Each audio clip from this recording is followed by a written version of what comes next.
¿no? Ojalá tuviésemos esa varita mágica. No es así.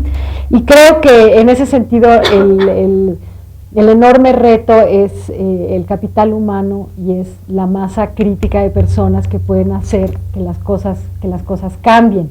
Alguien preguntaba aquí, ¿hay cursos para bibliotecarios escolares? Bueno, se hizo un curso a principios de este año, se formaron a los asesores el año pasado en lo que se llaman los cursos generales que tienen puntos a carrera magisterial, y voluntariamente se inscribieron 90,000 maestros en todo el país, ¿no? De preescolar, primaria y secundaria.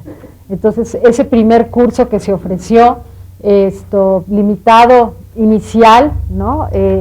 Pues ya atendió a 90,000 maestros que fueron voluntariamente. Sobre el asunto de la diversidad semántica, más que semántica, de la biblioteca escolar, si tiene que ver con el espacio, tiene que ver con el acervo, tiene que ver con las personas. Yo creo que en primer lugar tiene que ver con el acervo. Si no hay acervo, no hay biblioteca, ¿no? En segundo lugar, tiene que haber la persona que gestione ese acervo, porque el acervo solo y que no exista es prácticamente lo mismo, pero muy rápidamente necesita también un espacio, una clasificación y un funcionamiento de biblioteca, porque si seguimos pensando la biblioteca escolar como cuando inició Rincones y el Programa Nacional de Lectura está sentada en los hombros de ese programa inicial, la biblioteca escolar está concebida y sigue estando concebida en muchas escuelas como ese librerito que está atrás del escritorio del director, ¿no? Entonces, como espacio físico se vuelve también insuficiente y empieza a tener conflicto con lo que es el área administrativa donde el director despacha y donde hay que acudir a tomar los libros. Por eso hemos puesto tanto el acento en la posibilidad de este bibliotecario escolar, que no es un asunto para el que haya recursos o se vayan a generar plazas y así como llegaron las bibliotecas de aula, ahora vayan a empezar a aparecer. Hay algunas entidades que han, porque esto se comparte en términos de autoridad con los secretarios de Educación de los estados, que han dispuesto recursos para poner plazas al servicio de la circulación de los libros. A veces son maestros que se les ha designado una parte de su tiempo para hacer este trabajo, y hasta donde logramos ver todavía con los pocos trabajos de seguimiento que tenemos, está funcionando mejor en los preescolares y en las primarias que en las secundarias, por la razón de la enorme dificultad organizativa y de gestión que tiene una escuela secundaria respecto de una escuela primaria. Pero creo que hacia allá es hacia donde yo pondría el otro gran disparador. Y se quedan todavía en el tintero, a lo mejor si hay otra ronda para hablar más de esto que preguntabas sobre con quién más estamos interactuando y por qué es importante que se involucren todos, pero no quiero robar la palabra yo sola. Nomás quería aclarar a qué me refería específicamente con lo de control, aunque puede tener múltiples temas asociados. Lo voy a restringir a lo que era mi planteamiento, que tenía que ver con comunidad de lectores y funcionamiento de la biblioteca como espacio idóneo para generar esta nueva gestión, ¿no? Y no, lo decía a partir de mi experiencia en una biblioteca, el enorme trabajo que significa el control de la circulación de los libros, el registro, el mantenimiento, conservación y circulación de los libros, y cómo he visto que esta dificultad, y en este sentido me refería a control, está generando una gran dificultad para la disponibilidad de los libros. Es decir, estas restricciones que hay con la circulación de los libros tienen que ver con la preocupación de los agentes, con justa razón, ¿no?, de cómo hacer para preservar los materiales que se pierden si no se pierden. Es común escuchar en una escuela que lo primero, cuando quieres abrir una biblioteca circulante o que se lleven libros, vienen hasta los padres a decir, bueno, ¿y qué pasa si lo pierde mi hijo y yo cuánto tengo que pagar? Y ese tipo de cosas. Y entonces la gente responsable en la escuela donde estoy es un maestro de sexto y realmente no tiene los tiempos. O sea, el trabajo y la organización social que significa la biblioteca necesita de espacios y de tiempos de organización escolar, que es esa parte también en los tiempos y espacios que hablaba como dificultad para que esta diversidad de materiales cumpla su función. Y bueno, también nos hemos olvidado el libro de texto, pero creo que el ingreso de esta enorme y maravillosas materiales, y cuando a mí me cuentan las cifras de lo que esto significa a nivel nacional, quedo así realmente apabullada. Es impresionante México cómo ha hecho esta labor. Es una labor muy grande, por eso da mucha pena, digamos, que se pierdan en sentido del efecto que podría tener en esta problemática de la circulación de los libros dentro de la escuela, pero también yo todavía no tengo muy claro qué está pasando en la interacción entre diversidad de materiales y uso del libro de texto. Creo que eso es una incógnita, cómo este ingreso, esta enorme variedad de materiales en la escuela y este auge que están teniendo las bibliotecas, más allá de sus dificultades, está impactando en esta tradición escolar más basada en esta idea del uso del libro de texto. No sé, me parece un tema interesante. Sí, bueno, para retomar un poco lo que dice Blackie, parece como si estuvieran destinados espacios que no van a coincidir, y la biblioteca, tengo la impresión, queda como ese lugar privilegiado para interactuar con esos materiales. El libro de texto hasta hoy no ha sido el disparador que manda a la biblioteca, ¿no? Y en ese sentido es una incógnita, aunque sabemos un poco de ciertas prácticas en donde este libro de texto se queda cerrado en el mismo para resolver ejercicios de ese libro de texto, y pues no ha sido un elemento, ¿no?, que dispare, apunte, invite a explorar esa biblioteca, ¿no? Queremos cambiar muchas cosas y no se cambian, como todos bien sabemos, sí, todas en un día, ¿no? Ojalá hubieran las panaceas. Yo creo que sí están empezando a pasar cosas, y lo que no hay todavía es una sistematicidad, y lo que necesitamos son los ojos de los investigadores para que lo hagan con la sistematicidad que se necesita. Pero sí tenemos en el seguimiento que hacemos recuento de prácticas que son interesantes, y recuerdo ahora pues la maestra que va a trabajar evolución en la siguiente semana, y entonces da a los niños a leer los libros sobre los dinosaurios, sobre las eras geológicas y sobre lo que encuentra, de manera que antes de que lleguen a hacer un trabajo específicamente sobre ese tema, haya la posibilidad de que ellos tengan sus conceptos. Seguro los tienen, además, entre la televisión y otras cosas que pueden haber, a las que pueden haber tenido acceso. Pero los maestros están empezando a hacer todas estas conexiones. Yo lo que creo es que hay una heterogeneidad enorme, ¿no? Y creo que a veces hemos caído en la solución de dar una solución única y un lineamiento general único de cómo podría vincularse el libro de texto con estos libros, y es muy fácil caer en esa prescripción, pero yo creo que tenemos también que entender la heterogeneidad de situaciones de aula y la heterogeneidad de maestros, y empezar a apostar por eso. Entonces el trabajo más fuerte está en este momento con los equipos técnicos estatales, con garantizar un sostén a nivel estatal que pueda ir teniendo esa sensación mucho más directa de dónde están las diferencias regionales, de dónde están las diferencias en su planta de maestros y dónde tienen que apoyar más o menos. Y por eso los actores de las áreas de actualización, formación continua, como les llamamos hoy, son actores muy importantes que han estado bastante vinculados, y que creemos tienen que tener una vinculación todavía mayor, ¿no? Porque también se está trabajando con los asesores técnicos pedagógicos para esto que mostraba yo en el esquema de cómo acercar un acompañamiento a la escuela, y falta mucho más trabajo que hacer, sobre todo con las supervisiones, ¿no? Me parece que ahí también hay un trabajo como para poder determinar dónde están esas necesidades. Sí estamos viendo reglamentos muy interesantes que están haciendo en la escuela sobre este uso y sobre esta circulación.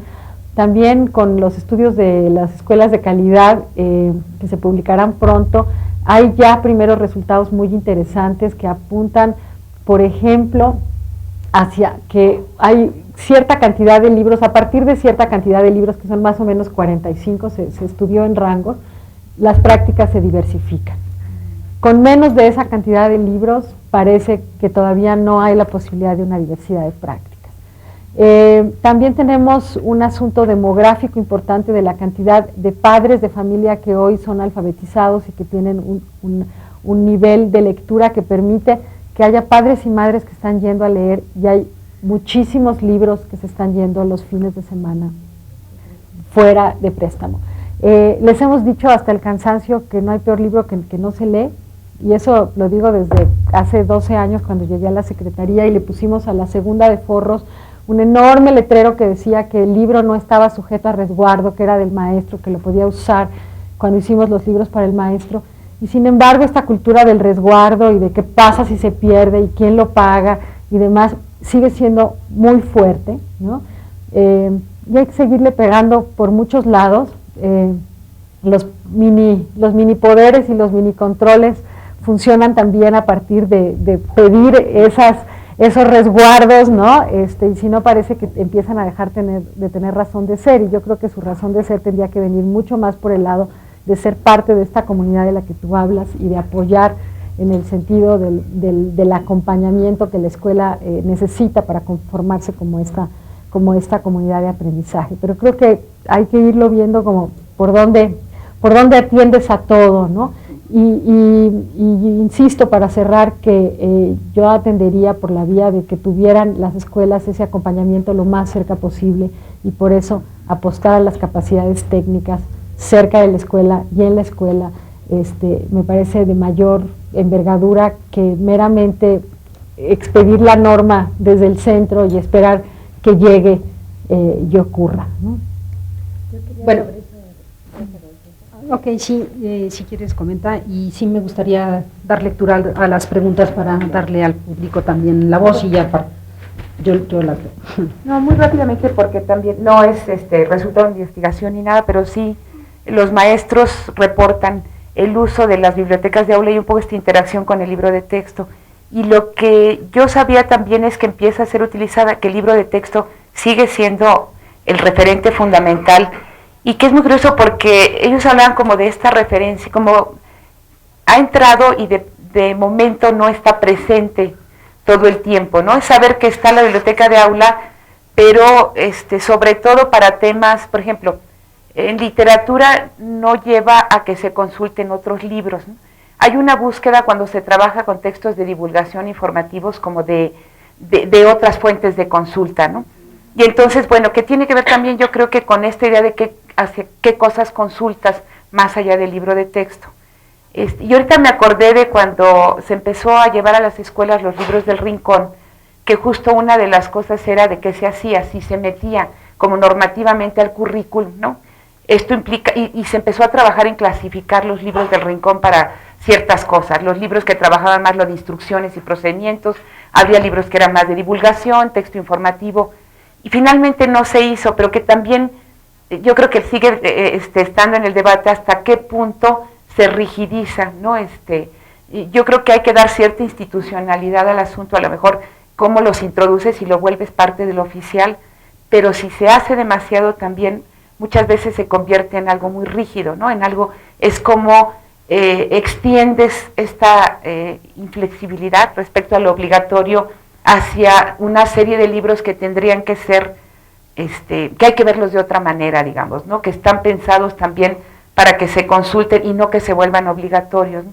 Ahora, yo quería hablar sobre lo del, bueno, y coincido contigo, yo creo que esto del acceso y la disponibilidad, lo primero es que haya acceso, ¿no? Y yo creo que sí hay hay como una situación al revés, o sea, escuelas donde hay una gran disposición de los maestros para que llevar a los niños a la lectura y todo, y no existen los materiales. Y yo creo que, bueno, esto lo vimos el año pasado, que fuimos con Betty Rodríguez, bueno, a ver escuelas indígenas en el estado de Hidalgo, ¿no?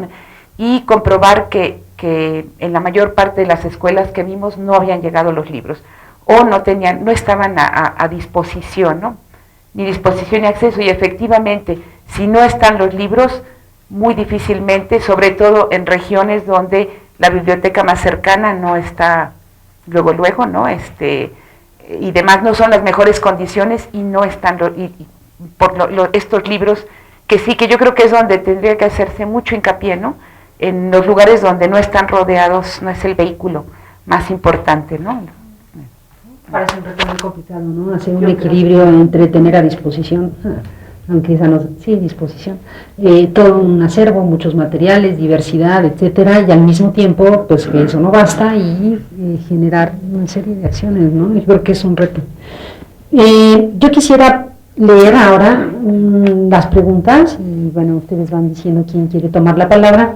Yo les fui pasando las que estaban absolutamente dirigidas para ustedes porque estaban con nombre y apellido. Estas no tienen nombre y apellido. Si quieren ustedes, de lo que yo les he mandado, pueden escoger alguna y responderla, y mientras yo voy leyendo estas preguntas generales que no tienen un destinatario específico. ¿Sí?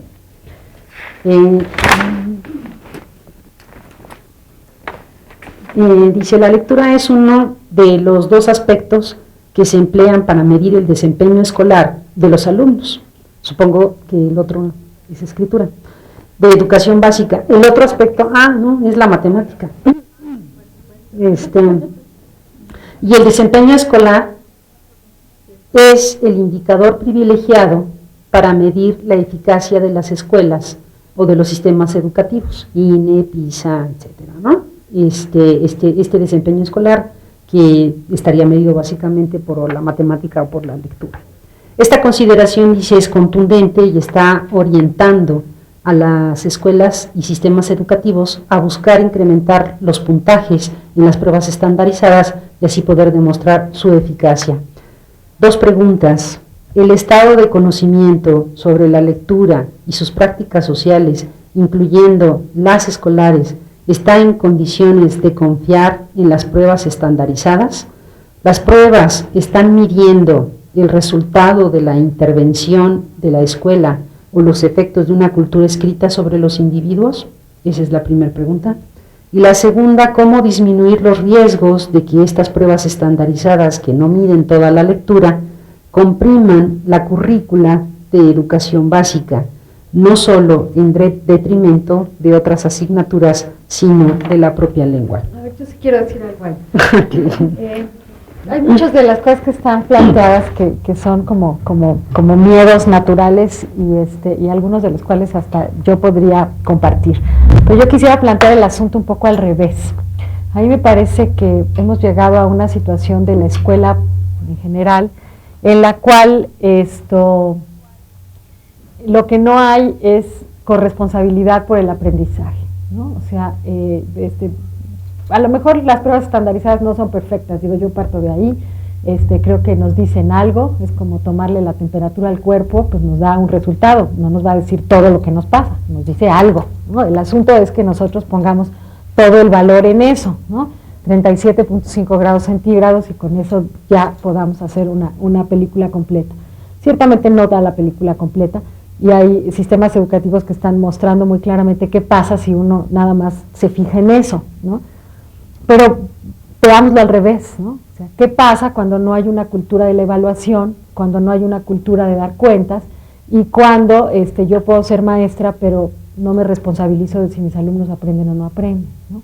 Yo creo que empezar a pensar por qué necesitamos una cultura de la evaluación en México y cómo queremos que sea nuestra cultura de la evaluación es muy importante, sin que nos dejemos que se nos imponga nada, pero a partir menos de anclarnos en miedos y en mitos, que como todo mito tienen una buena razón y una buena cantidad de verdad, sino buscando la otra parte, ¿no? Y yo haría como una invitación a eso. A mí me parece que parte por ejemplo, de la propuesta para la reforma de la secundaria está ahí, ¿no? Está en la necesidad de que las escuelas se conviertan en verdaderas unidades académicas, en verdaderas comunidades de aprendizaje, de lectores, de escritores, y no solamente en unidades administrativas. Y eso en buena medida pasa por tener una corresponsabilidad por el aprendizaje. Y creo que el derecho a aprender de los niños está bastante devaluado y hay muchos otros derechos que han tomado más fuerza y me parece que ese es el derecho que tendría que estar en medio, y si lo ponemos en medio hay que ver si se está cumpliendo o no se está cumpliendo, y para eso necesitamos algún tipo de instrumento. Me parece, si bien entiendo, la pregunta es como esta relación que tanto hay una línea directriz que jala, ¿no? En este sentido de si hay un riesgo en que estas pruebas estandarizadas estén realmente señalando, comprimiendo, determinando, ¿no?, qué tipo de contenido se pueden trabajar en la educación básica, y creo que sí, que efectivamente están siendo unos indicadores muy privilegiados para apuntalar, ¿no? Qué tipo de cosas se pueden estar trabajando en la escuela y habrá que tomar con mucha seriedad, ¿no? Este tipo de resultados que no solamente están afuera, pues, sino que están también repercutiendo, ¿no?, sobre esta currícula, ¿no? Sí. Camilo, de la evaluación pues yo creo que señalabas algo fundamental. Efectivamente hay que saber, aunque sea una partecita de lo que está pasando, ¿no? Y una cosa es saber qué cosas vas a saber y la otra es para qué se van a usar. Y yo creo que yo ahí sí quisiera hacer referencia, porque me es muy cercano ahorita, en la investigación en la que mencionabas en Estados Unidos con niños méxico-norteamericanos, es en Texas, y Texas tiene un sistema de evaluación que es omnipresente, ¿no? Está en todos los niveles, y yo creo que eso, así como da medir la temperatura, hay quien dice que a veces mide la temperatura pero para fijar la fiebre, ¿no?, que es un poco la crítica que hace a los sistemas de evaluación, porque puede tener, ¿qué haces con resultados de evaluación? Si hay escuelas en donde los resultados son muy bajos, si hay regiones, lo que tendría que verse es por qué están pasando esas cosas y qué haces en donde hay una diferencia tan grande, ¿no? Y por ejemplo, lo que nosotros hemos visto en estas escuelas tejanas es que casi siempre los resultados más bajos corresponden a las zonas más desfavorecidas, a las minorías étnicas, lingüísticas, etcétera, y que lo que se publican los resultados en esta necesidad de dar cuentas, pero lo que ha llevado también es a estigmatizar a ciertas poblaciones, a ciertas escuelas, ¿no? Y a mí eso sí me parece como un riesgo, o sea que si detectaste eso y es para detectar problemas, y cómo tendríamos que apoyar a ciertas escuelas en términos de recursos, de programas, de actualización, de qué, y no publicar resultados y luego resulta que es las escuelas donde nadie quiere meter a sus hijos, ¿no? O en las zonas donde justo ahí yo me voy a las buenas, y lo que haces es, esto puede llevar como al efecto contrario, ¿no?, a un desbalance y sobre todo estigmatizar a niños, a grupos sociales, etcétera, ¿no? Bueno, nada. No sé si me permiten, Leo, otra pregunta. Dice, a un programa de lectura le correspondería uno de fomento o creación literaria. Los maestros, ¿qué oportunidades tienen de editar los materiales para sus bibliotecas escolares? No sé si alguien... Bueno, entre las cosas que hemos aprendido en el programa Escuelas de Calidad es que se están sumando otros materiales.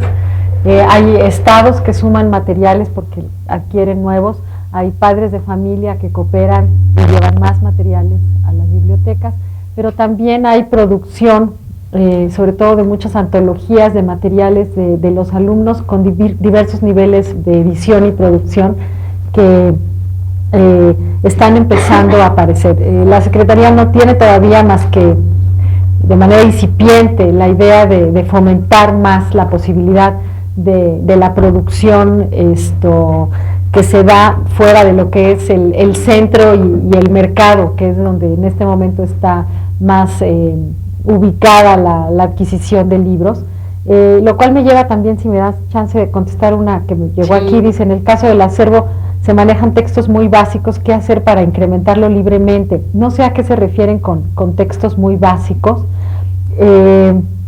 Hemos intentado que haya libros de muy buena calidad, tanto literaria como editorial, como informativa, rigurosa, y también que haya diversidades de nivel de lectura y de complejidad de los libros en un grado, y que no se estigmatice y se empiece como a unificar el quinto grado y el sexto grado, como que cabe exclusivamente en este cajón, porque los libros, y ahí nada más le entro un poquito a lo que dijiste al principio de la autonomía.